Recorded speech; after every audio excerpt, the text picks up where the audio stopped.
Des dizaines de personnes tuées. En dépit de la promesse mardi du président Assad de faire cesser les violences, un nouvel assaut a été lancé mercredi matin sur Homs.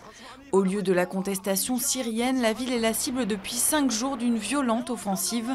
Les États-Unis ont fermé leur ambassade et les Européens durcissent les sanctions.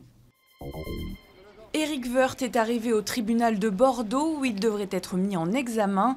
L'ancien ministre est soupçonné d'avoir perçu de Liliane Bettencourt des sommes excédant largement le seuil légal pour financer la campagne de Nicolas Sarkozy en 2007. L'ex-trésorier de l'UMP devrait également être mis en examen pour abus de faiblesse. Pas de blackout dans l'Hexagone malgré un record de consommation d'électricité atteint mardi soir avec plus de 100 000 mégawatts.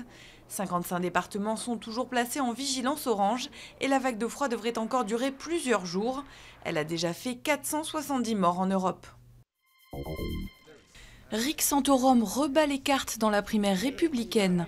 Minnesota, Missouri, Colorado, le candidat ultra-conservateur a raflé mardi à la surprise générale les scrutins dans 3 États.